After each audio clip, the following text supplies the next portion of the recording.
पहले परमाणु धमाका और अब वेनेजुएला युद्ध में कूदे पुतिन।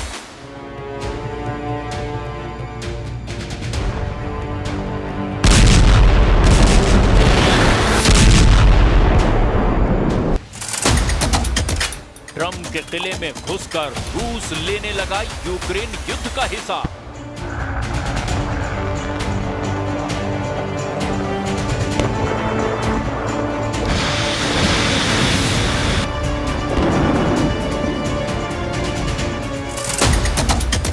वेनेजुएला को जिताएगा निकोलस मादुरो का डियर कॉमरेड।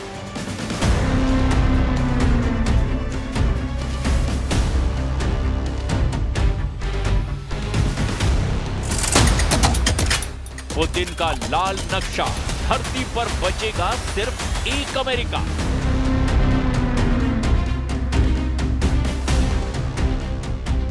अनलिमिटेड रेंज की एटमी मिसाइल धमाके के बाद पुतिन का दूसरा बड़ा तहलका देखकर ट्रंप सन्न हो गए हैं। पुतिन ने ट्रंप को वेनेजुएला के अखाड़े में सीधी टक्कर के लिए ललकार दिया है।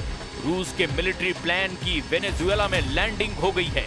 पुतिन का ये जहाज अमेरिका के जंगी बेड़े की तैनाती के जवाब में वेनेजुएला पहुंचा है, जिससे ट्रंप पुतिन के डायरेक्ट युद्ध का सायरन बज उठा है। कल तक ट्रंप वेनेजुएला की बर्बादी की धमकी दे रहे थे, लेकिन पुतिन ने एक झटके में वक्त, हालात और सारे जज्बात बदल डाले हैं।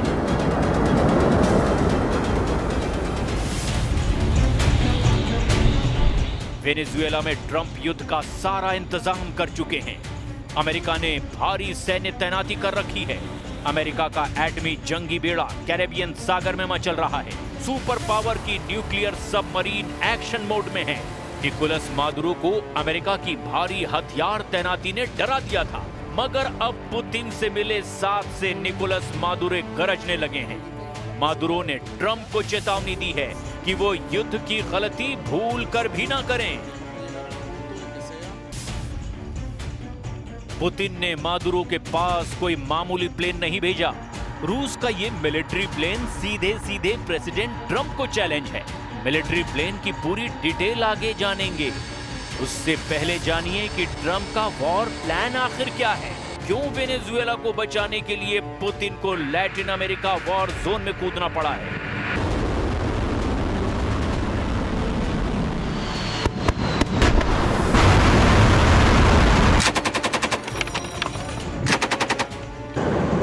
तस्वीरें बीते सितंबर महीने की हैं। अमेरिका की युद्ध अभ्यास की है।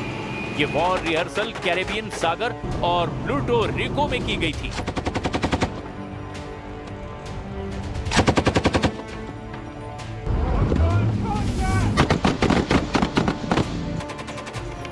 युद्ध अभ्यास में यूएस मरीन कमांडो ने नेवल स्पेशल वॉरफेयर बोट पर ऑपरेशन किया। इस समुद्री युद्ध अभ्यास में US navy wasp class amphibious assault ship से जंगी ट्रेलर दिखाया गया। यूएस मरीन ने गाड़ियों को उठाने के लिए हेलीकॉप्टर सपोर्ट की ड्रिल भी की। युद्ध अभ्यास में मरीन कमांडो ने KC-130J सुपर हरक्यूलिस के साथ एयर टू एयर रिफ्यूल की ट्रेनिंग भी ली।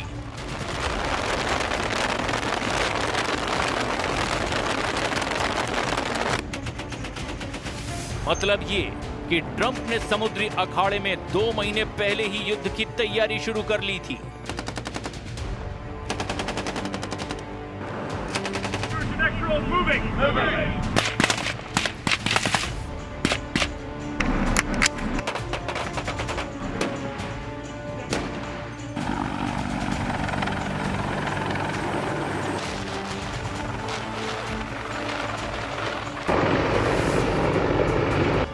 इसके बाद विध्वंसक हथियारों की एक एक करके वेनेजुएला के करीब तैनाती की जाने लगी। अमेरिका के जिन हथियारों की तैनाती के बाद पुतिन एक्शन में आए, उनके नाम भी अब जान लीजिए।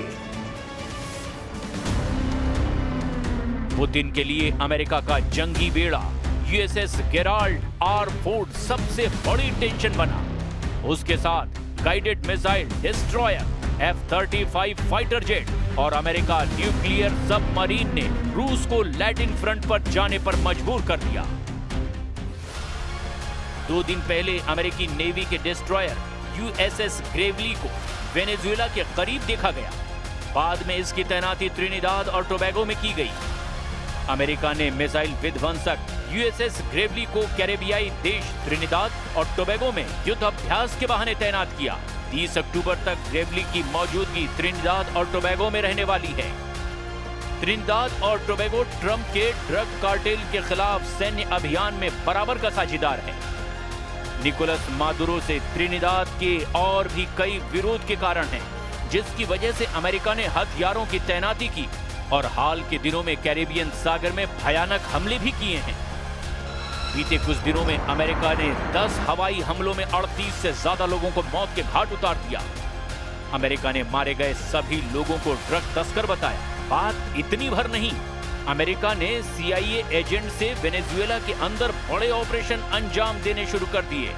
वेनेजुएला के इंटीरियर जस्टिस और पीस मिनिस्टर डियोस्डाडो कैबेलो ने जानकारी दी है कि CIA के 3 एजेंट को हिरासत में लिया गया। अमेरिका के हथियार, एजेंट और सेनाएं वेनेजुएला की तबाही शुरू करने के लिए ट्रंप के सिग्नल के इंतजार में हैं। वहीं प्रेसिडेंट ट्रंप दावा कर चुके हैं कि वेनेजुएला से युद्ध की नौबत नहीं आएगी, मगर निकोलस मादुरो बार बार ये डर जता रहे हैं कि अमेरिका कई देशों के साथ मिलकर वेनेजुएला को बर्बाद करना चाहता है। ट्रंप ने निकोलस मादुरो पर तानाशाही के आरोप लगा रखे हैं। ट्रंप ने मादुरो की गिरफ्तारी पर करोड़ों डॉलर के इनाम का ऐलान कर रखा है। ट्रंप ने मादुरो को ड्रग कार्टेल का सरगना बता रखा है। प्रेसिडेंट ट्रंप वेनेजुएला पर 3 तरफ से प्रेशर बनाए हुए हैं। 2025 के शुरुआती महीनों में ट्रंप ने वेनेजुएला पर नकेल कसनी शुरू कर दी थी। सबसे पहले निकोलस मादुरो की कमर तोड़ने के लिए ट्रंप ने आर्थिक दबाव डालना शुरू किया। मार्च 2025 में वेनेजुएला से तेल आयात करने वाले देशों पर ट्रंप ने 25% टैरिफ लगा दिया। मादुरो को दूसरा झटका ट्रंप ने कैरेबियन सागर में जहाजों पर हवाई हमला करके दिया। इसके बाद तीसरा झटका CIA एजेंट के सीक्रेट ऑपरेशन से मादुरो को दिया गया। हालांकि ट्रंप के आगे अब भी निकोलस मादुरो झुकने को तैयार नहीं हुए। इसके बाद अब युद्ध का आखिरी विकल्प ट्रंप के पास बचा है। लेकिन पुतिन की दमदार एंट्री से अब अगर युद्ध हुआ तो टक्कर बराबरी की होगी। निकोलस मादुरो का टारगेट तब छोटे दुश्मन बन सकते हैं, जिसका इशारा उन्होंने कर भी दिया है।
फ्रंट का युद्ध हुआ तो अमेरिका का साथ देने वाले कितने देश जुटेंगे बता पाना मुश्किल है।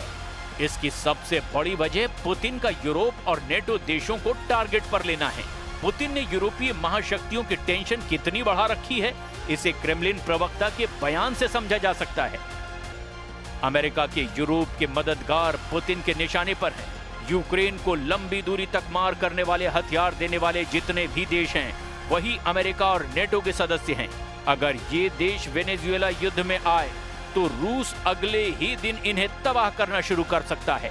शायद पुतिन इसी मौके के इंतजार में भी बैठे हैं कि ट्रंप वेनेजुएला पर हमला शुरू करें, जिससे उन्हें यूरोपीय देशों से हिसाब पूरा करने का बहुत ही वाजिब मौका मिल जाएगा।